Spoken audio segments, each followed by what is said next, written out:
Johnny here, and today I am joined with Pierre, otherwise known as Norse Code. How you doing, What's Pierre? up, guys? So, today we have the great pleasure of showing you exactly how we made our trek Balingo, which is a sort of genre-bending fusion of like Afro tech, cinematic, and it's very progressive. There's a lot of strange sort of choices made, but it seemed to all come together pretty well, wouldn't you say so?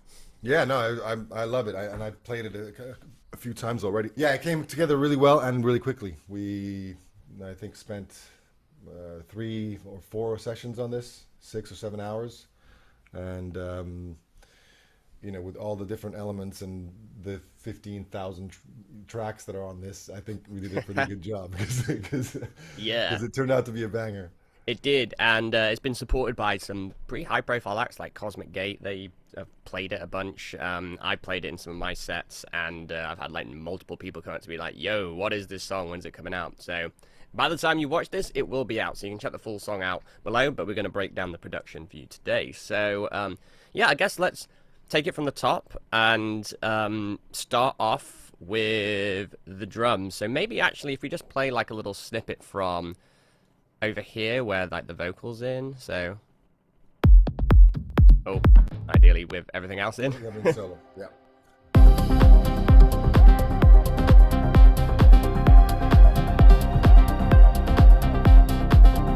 And you have like this big chant coming in.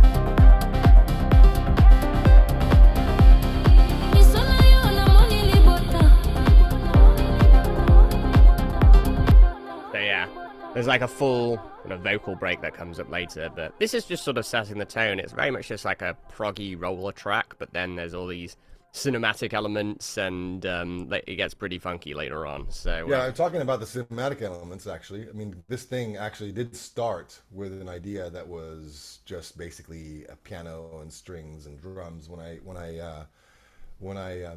took this idea to Johnny, and let me see if I can solo that part just so that we can. yeah, it was like the pianos and the violins, I believe. Let's see exactly. Yeah, there you go. So let's solo that and solo the violins, and the idea kind of like came together with that sort of idea. Imagine.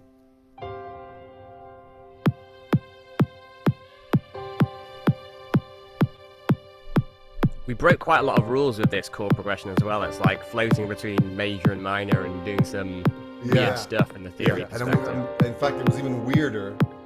It was even weirder before because it was in a weird like mode. It wasn't even in a normal minor mode. It was like in some, maybe I had done it in like a different mode. I don't know, Mixolydian or whatever. It was very, but it just that was too weird. So we had to sort of unweird it a little bit. Yeah. So, But it still is pretty unorthodox for sure. definitely. Yeah, this was like the starting point, and then when I heard this, I mean, as a guy that loves weird progressive stuff, oh, little Yeah. vocal snippet.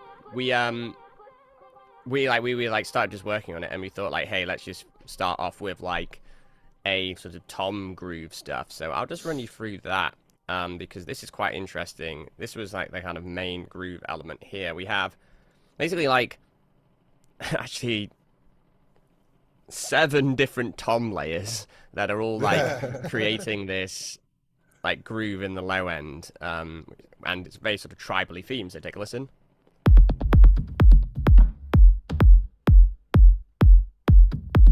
So you have this sort of semi-call and response thing going on.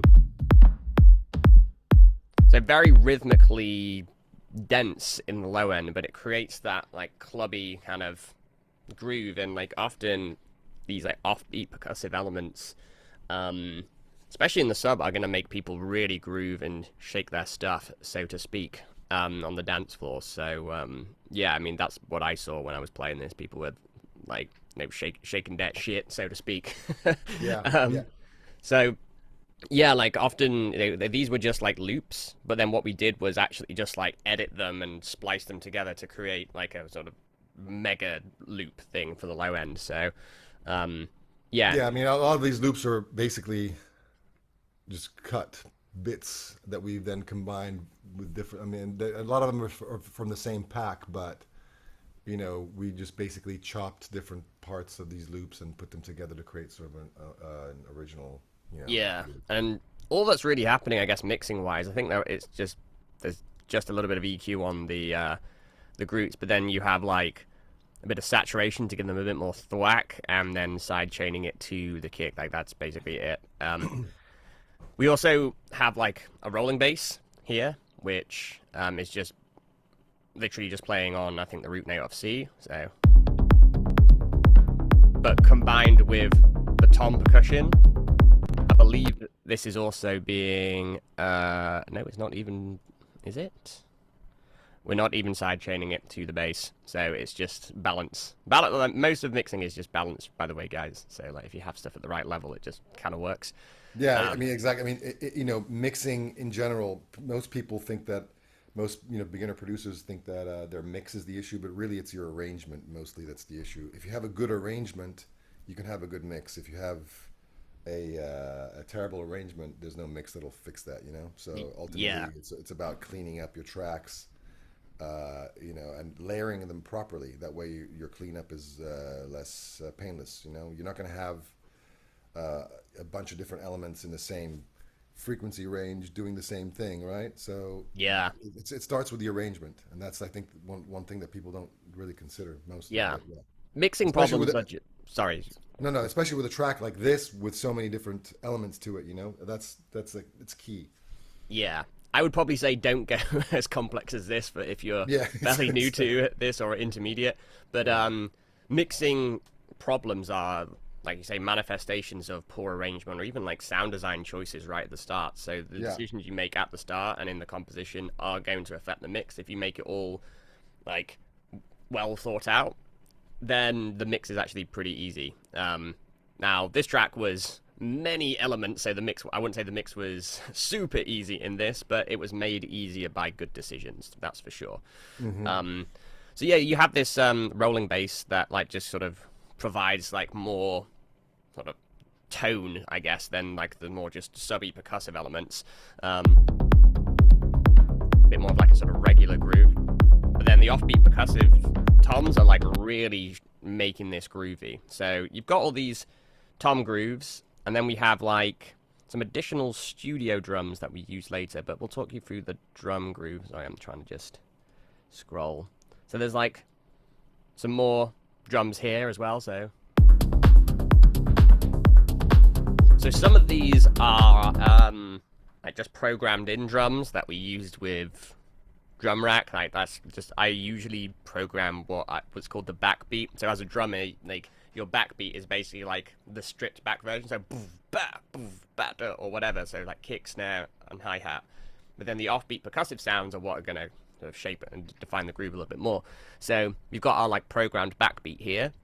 And then we have this microtonic, which yeah, Yeah. if you can Well, talk through this, this because is it's my little workhorse. It's it's an old plugin, but it's I mean in my mind, I use this on every single track that I produce. Essentially, it's a drum synth, no samples here. You're basically creating your drum sounds with a couple of oscillators and envelopes that are basically kind of standard. In you have your noise generator, your oscillator, and your various different envelopes that you can use. This one here is for like a clap. This one here is for more for like a shaker, and this is more for like hats. So you have these like pre-made envelopes that work really well.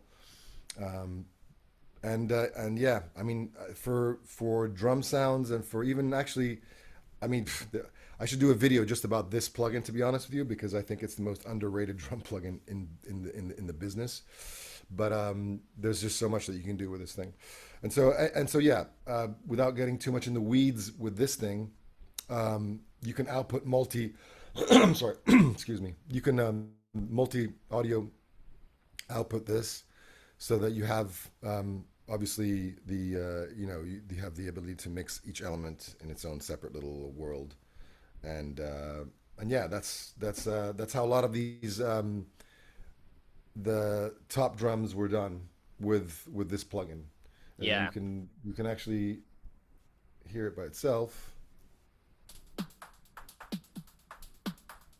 just simple top stuff, and I use it mostly for this, for top drums. Um, yeah, it's great. Yeah, I remember you showing me this, and I was like, "Wow, this looks sick." And you might see in the bottom right that there's some LFOs just sort of controlling parameters as well to make them feel a little bit more Yeah, alive and natural. So that's also a little secret as well. Like if you're just repeating the same hit over and over again, it doesn't matter how great it is the first time, but like your ear starts to fatigue. But if you think about like a real drummer, even if you're like playing like on a drum kit, it's going to be slightly different. There's going to be like slightly different like sort of pitches and like loudnesses and stuff. So you're trying to mimic this kind of more humanized feel, which can be nice and easier on the ear. it's something that you feel that you don't exactly notice, but that you feel. I mean, you feel it for sure. Yeah, There's a big difference between a track that's like a machine gun and one that's not. And this is it gets a little bit of that machine gun effect. It sort of mutes that. I mean, it gets rid of that effect. Essentially, it makes it more human. yeah. But drum wise as well, like during the breakdown over here, we had some like studio drums for like a sort of cinematic feeling. Sorry, I can't scroll on my end because it's on your computer. Can you scroll over Right. to there? This Does is it the break? problem with screen sharing. Does it break? Yeah, yeah. So here with the contacts layer, we did try recording these with my drum kit, but it was just like better to actually just program some things Well, in. we ended up having a problem with just getting it to sound right, in the Yeah, context, and funny how like sample libraries and have gotten so good that sometimes just the idea of miking your drums in the right way, can take hours, and it can take a sound person a long time to really dial miking a drum kit. And you know the person that made the the company that made the sample library had the best studio, the best situation, the best microphones, the best sound guys, and we're like, wow, this just sounds so good. So we scrapped the whole idea of doing it live and decided we were going to do yeah. it using I think it was, what was a studio drummer that we used. It was, Studio drummer, yeah, I yeah, believe. yeah, yeah. But yeah, during this breakdown, you have these like kind of sort of cinematic, um, like Well, textures that well, build up. I think we were picturing more like I mean, cinematic is the right word, but we were thinking more of like a Pink Floyd, doom doom doom doom doom doom, that sort of Yeah. like thing. Or like That Dire Straits, Money for Nothing, just yeah, before the that kind riff of comes exactly in. that kind of thing. Yeah, We were thinking to that kind of thing, for this part, so yeah. which I think is cool. But then it sort of, because of the rest of the context of the track, it made it feel a little bit more like Cinematic for sure. Yeah, Yeah. yeah, yeah. So you have these like kind of semi-chaotic fills, and they're building up in energy. So if you like listen in context of the whole track, like it's creating a lot of tension and release here.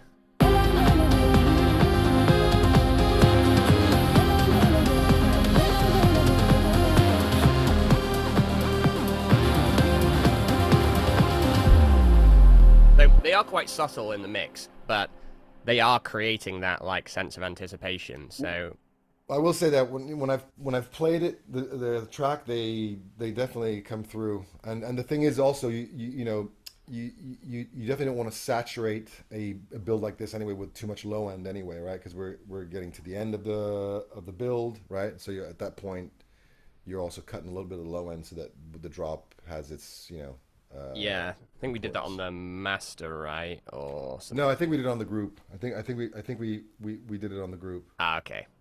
But yeah, like that's also an important consideration to have. But yeah, I mean like that's the drums. Like they're generally like well, most of the heavy lifting is coming from like the sub groove in the toms, but then like the rest of it is actually just pretty straightforward, and then you have the cinematic build, which has been unorthodox. But yeah, that's the drums. I guess then let's talk about some of the atmosphere. So like this is just something I do all the time. We just have like a kind of static pad that sets the tone of the track. It's usually just playing on I think this is just a power chord. So root, note, and fifth. Nothing really special to note there. It just sets an atmosphere. Aside from the fact that I think this is a sample of right? Isn't it a sample of yeah, see that there's a cinematic thing. This thing here is a sample Oh, of was like asking for an update or something. Um, All right, we can skip that part then. okay, Mark it's it a down on your sample. mark it down on your stopwatch. It's a sample of something, which is cool. And then we have this other low sustained one here, which is it's quite like sort of Another sample library from Opus. Yeah, these are all string libraries. yeah, it's like kind of cello-y feeling. So yeah, it's like basses. So like over the breakdown, you have like a lot more cinematic elements coming in. Then we also have like the piano as well here. So and And this is actually what started the whole track. This piano yes, part. This is this is basically where the idea started.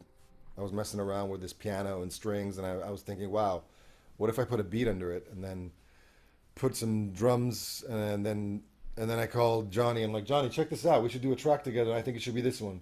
He's like, this is weird, but let's yeah, do it. I like weird. Yeah. And then we have this is something that I do quite a bit, where you throw on like a bunch of like weird granular effects on a piano to create this like quite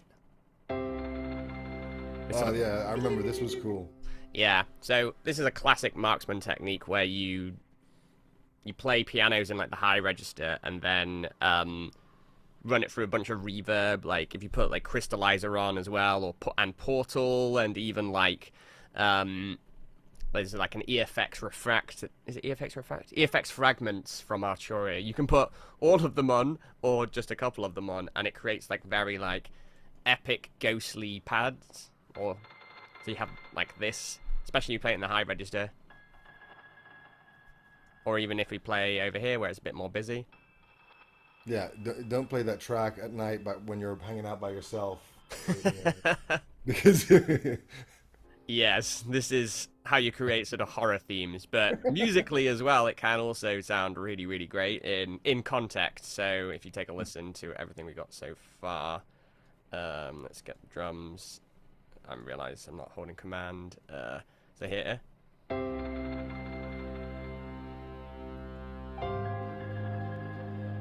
you have these like epic atmospheres.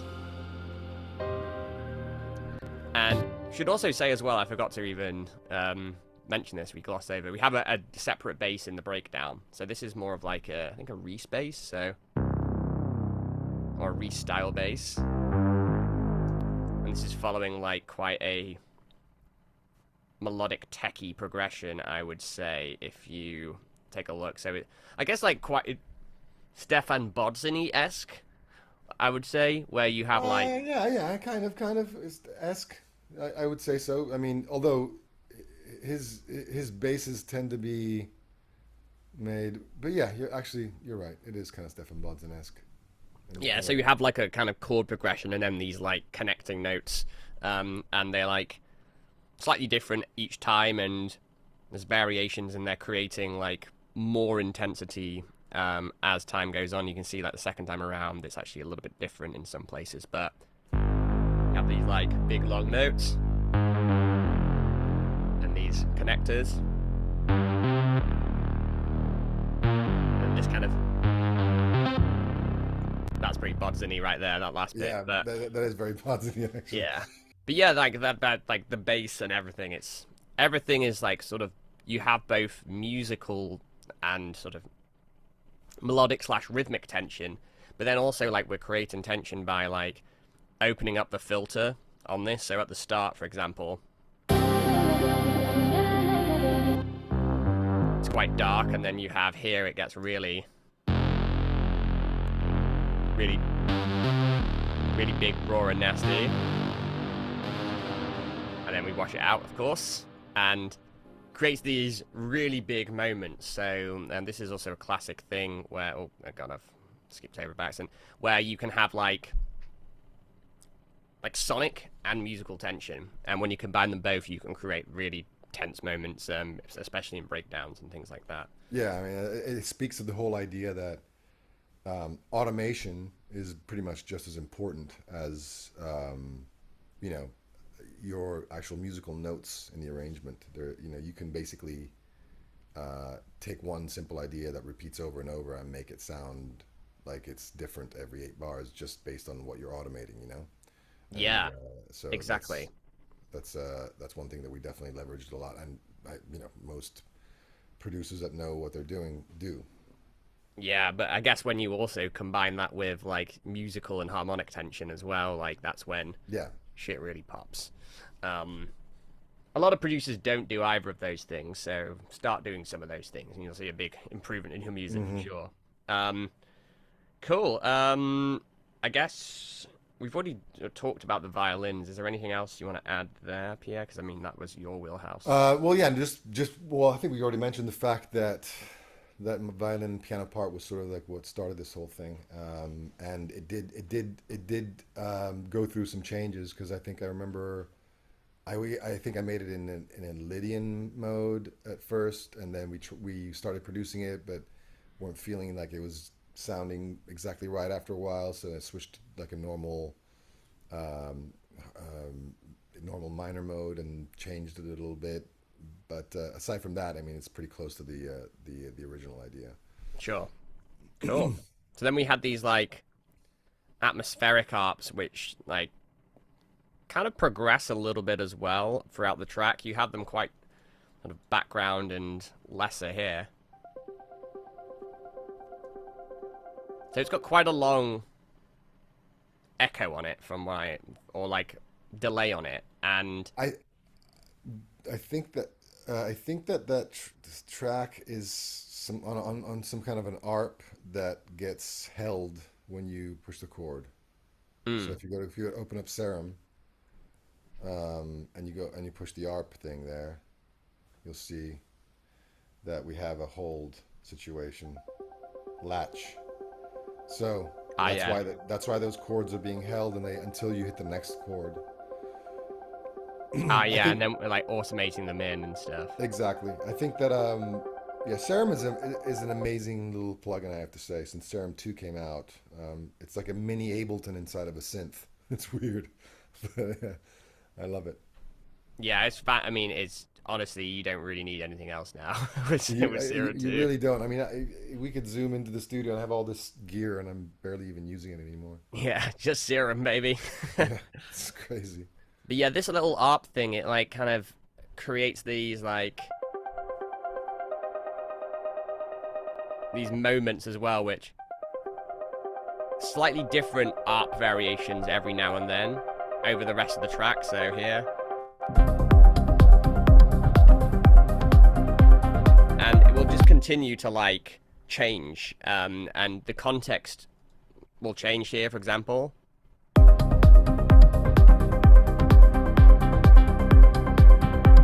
So it's like every time a new chord comes, it will change the flavor of the ARP and then the sort of harmonic canvas. But then it gets a little bit busier in terms of what it's playing over. Is this in the breakdown? Oh god, I can't. Can you do the It's scrolling? This is the problem with screen yeah. control. So yeah, like over. Here's the drop. Here's the drop part. Yeah, so like over here, it gets a bit more like complex. Oh, playing in the wrong spot.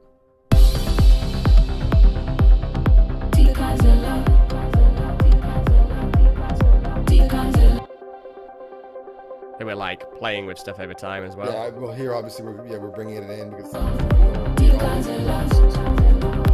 Yeah, because we don't want it to like clash with the main vocal hook that comes in here.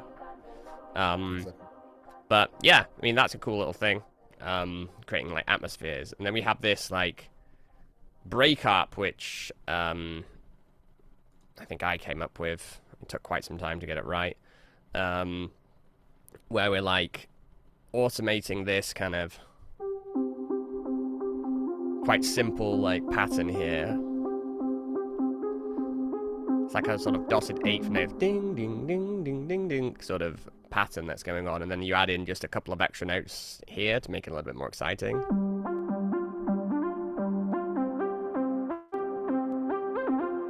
So just every now and then it's just gonna like make it a little bit more interesting, but here we're also like opening up the filter cutoff, sending it to a longer washout, and then like opening up the decay, so it starts off very dark and thin, much like the bass where we're creating tension here, and then it gets longer and brighter towards the end at maximum tension.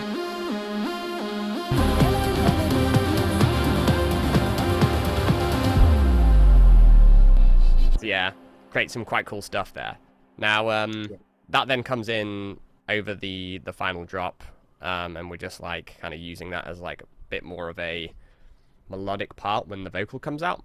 But yeah, it just gives that break a little bit of extra excitement because that's the first time you'll hear it. It's kind of like we're setting the theme in the first half, and then the break is like a B section, and then we go back to like the main theme with the vocal hook. Which is another reason why, anyway, you bring in a new theme very subtly at first and then sort of mix it in so the ear gets used to it. And then when the drop happens, you're kind of expecting it already, you know? So I think that's the lesson there, you know, because it's an element that occurs only in the second half of the song. So you have to be careful the way you introduce it because otherwise it sounds like it's coming out of like left field or something. Precisely. Yeah, and then we had this ARP support. I think this was something else I made. It's just, I don't think it really changes much. It's just like kind of rhythmic support here. Yeah. It just like gives the rest of the track a little bit of like more sort of rhythmic and I guess harmonic context. And how did you make the sound? It sounds like some kind of a sawtooth pluck with a slow attack and a little noise on it or something. I think that is basically it. Yeah, it's I mean, we could unfreeze it, but like it's a very simple sound. That's basically what I want to to bring up, the fact that most sounds that are worth actually using in a production are usually simple. The very complex patches and stuff that you skip through to look for a sound usually won't work in an arrangement because they're just so complex. So yeah, the lesson here is that when you're producing, you have so many different tracks. So most instruments should be kept fairly simple. That way they can have their space. And in this case, you can throw together a sound like this in 3 seconds. One oscillator, an envelope, some noise, and you're off to the races. Yeah, and if on the automation side of things as well, like all we're doing is really opening up the filter and playing with like the decay. Like it's like some of the most basic stuff, but unless you build your track around an ultra complicated sound, then like you said, it's going to be very difficult to have it actually fit and work with everything else. And in generally speaking, house and techno styles, for the most part, the sounds are often just pretty simple in the grand scheme of things. Just simple things done really, really well. It's not like we're making fucking like drum and bass or anything where you have like absolutely crazy sounds. But also, if you think about like a drum and bass production, for example, as a guy that now makes drum and bass, I can tell you for a fact that usually the rest of the track is quite sparse because you have such a mental bass sound that's what I was going to say. You can have a complex element for sure, but then that should be your sort of flagship complex element in your track, and everything else should sort of be complementing it around it. Yeah, you can't have 3 or 4 different elements with tons of modulation and LFOs and stuff going on, because it's just going to be a clusterfuck. Yeah, just explode your listener's brain, and you kind of want them to come back and listen again. Yeah. But yeah, obviously, drum and bass, completely different vibe. But like at the same point, like generally speaking, like keep it simple. And even if you do something more complex, like just do one complex thing. The rest has to be really simple, otherwise it's confusing. I guess this brings us on nicely to, the centerpiece of this track, which would be like the vocal. So, yeah, this is what really ties it all together. And, taking a listen to this track without the vocal, to me, like there's hints of a tribal nature to it, or like Afro nature to it with like the style of the drums. But this is what like actually makes it, I guess, an Afro an Afro cinematic progressive tech track as opposed to just a cinematic progressive tech track. Exactly. No, yeah, you nailed it on the head. It's a you take the vocals out and it's hard to place it, but then of course as soon as you hear the vocal, it kind of immediately puts it in that category because it is a little bit genre bending. So Yeah, so I guess the story with this was like this is actually just a vocal sample that we have tweaked quite a bit so it like flows a bit more melodically and with creates tension and whatnot. But we were actually trying to get vocalists in for quite some time for this project to do more of like a I guess conventional sort of top line, so to speak, like more of like a sort of EDM-y style vocal, or like a melodic techno style vocal or whatever. yeah, But yeah, yeah, we then like I think it was you, Pierre, you stumbled across this sample yeah, and you were just like, yeah, this actually works really well. yeah. Yeah, And yeah. I came to you one afternoon. I'm like, what if we do this? I mean, that kind of speaks to the how genre bending this is. Our intention wasn't to make an Afro based track at all in the beginning. It was more like, let's try to make this weird idea work more than anything else, and and then it sort of became this way, kind of because of this vocal sample.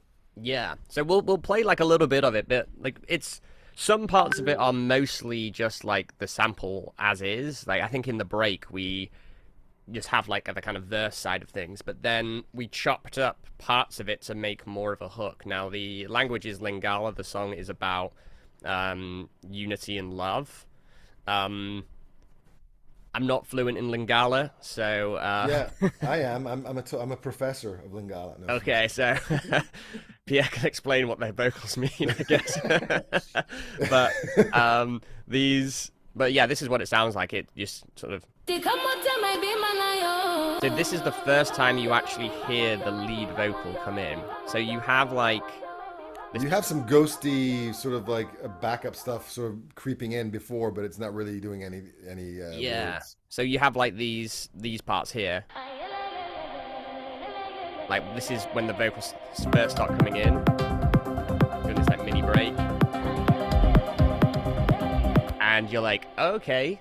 So you're kind of sort of setting the tone that this is going to be a vocal track. And I would typically say with any vocal track, you want to like let the listener know like as soon as possible that, hey, vocals are going to be in this track in some capacity. Like in, for example, pop music, there's a rule you need to get to the vocal like ideally immediately, and certainly to like the main hook within 45 seconds. So yes, electronic music is different, especially in an extended mix, but you want to get the vocal in as soon as possible. Yeah. I've seen I mean, if you see it here, it's happening around 1 minute 30, and the first minute anyway is pretty much out because that's where the DJ is mixing it in. So in essence, that's exactly what we're doing here, because the first minute and a half anyway is usually, discounted by the fact that you're mixing it with a track before, right? yeah. So for an extended mix, this pretty much is immediately coming in with the vocal.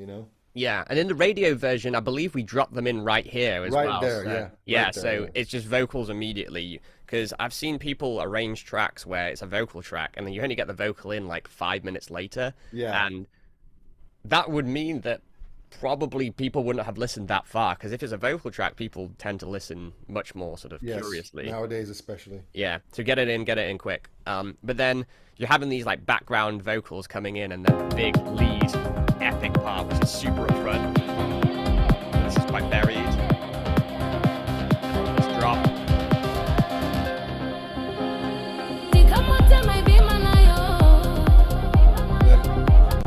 Of course, there we have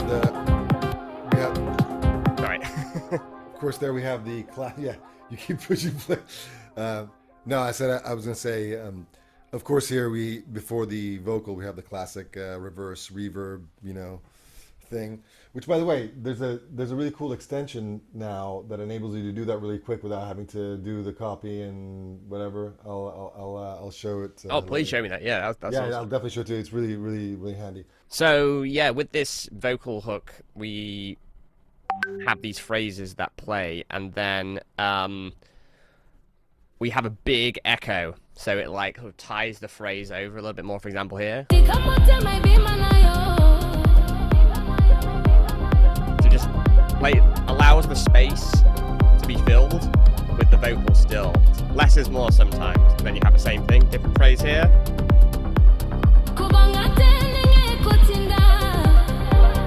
Yeah, and this is essentially where we're not sure if it makes sense lyrics wise, because we had these big phrases, and we were like, okay, well, we don't want vocals over the whole thing, so we're like cutting them and stuff. So we apologize if we have completely destroyed the language here, because we only used certain sections that we thought would fit musically.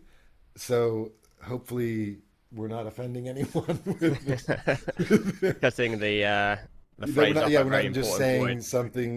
saying something that completely makes zero sense because it's only the last part of a thought or an idea, whatever. Yeah, so if there are any Lingala speakers, please do let us know if this makes sense. Because it's not my first language, that's for sure.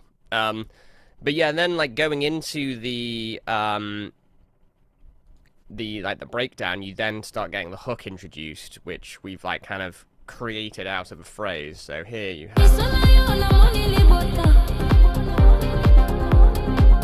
this is where you start introducing the idea.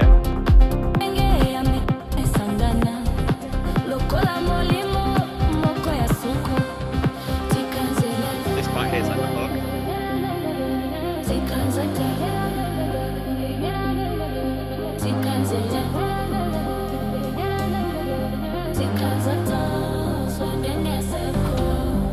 So we took this idea here and used that to like create our like final drop hook here. So it's just again quite simple, letting the space breathe, like on the drop.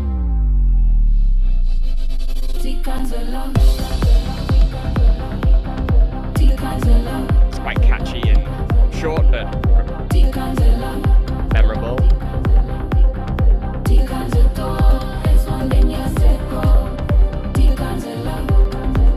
So yeah, just taking that short little phrase and using that to create a hook, because you could have, like, I guess in electronic music it's a little bit different, but like a lot of like more conventional music, like I guess pop or like band-based music, you have like long verses, like a long chorus or a refrain.